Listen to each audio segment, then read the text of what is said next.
ഇനി റൂം തപ്പി കിടന്നിട്ട് ഒരു കാര്യമില്ലെന്ന് മനസ്സിലായി. ഞങ്ങൾ പിന്നെ JBR ബീച്ചിൽ പോയി ഓരോ തുണി അങ്ങോട്ട് വിരിച്ചിട്ട് നേരെ എല്ലാവരും കൂടെ കയറി. ഹായ് ഹലോ, കുറേ നാളായിട്ട് ഞങ്ങൾ എല്ലാവരും കൂടി ഇങ്ങനെ പ്ലാൻ ചെയ്തു ദുബായ് വരെ ഒന്ന് പോയാലോ എന്ന്.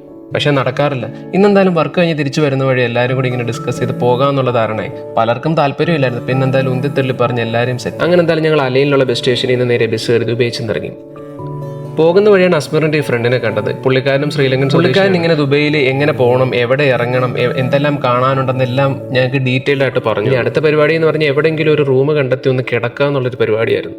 അങ്ങനെ റൂം തപ്പി നടന്നു. ദുബൈയിലേക്ക് ഒരു ദിവസത്തേക്കൊക്കെ വരുന്നവർക്ക്, പ്രത്യേകിച്ച് ടൂറിസ്റ്റുകൾക്ക്, അത് ഒരാൾക്ക് പെർ ഹെഡ് 500 ദിർഹമാണ് പറഞ്ഞത്. അത് തന്നെ ഞങ്ങളുടെ കണ്ണ് തള്ളി.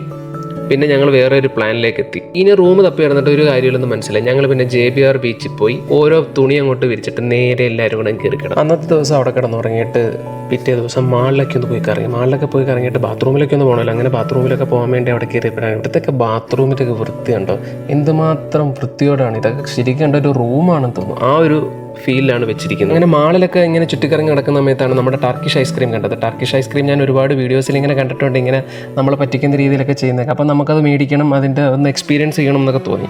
അങ്ങനെ എന്തായാലും എക്സ്പീരിയൻസ് ചെയ്യാൻ വേണ്ടി നിന്നു. നല്ല ഫണ്ണൊക്കെ ആയിരുന്നു. ഫണ്ണൊക്കെ കഴിഞ്ഞ് ഐസ്ക്രീം ഒന്ന് നക്കി കഴിഞ്ഞിട്ട് അതിൻ്റെ പൈസ റേറ്റ് കേട്ടപ്പം ആ സോക്കേട് അങ്ങ് പോയി കിട്ടി. പിന്നെ ഇതൊക്കെ ഒരു 1 ടൈം എക്സ്പീരിയൻസ് ആണല്ലോ എന്ന് ഓർത്തങ്ങ് സമാധാനിക്കുക, അത്രയേ ഉള്ളൂ.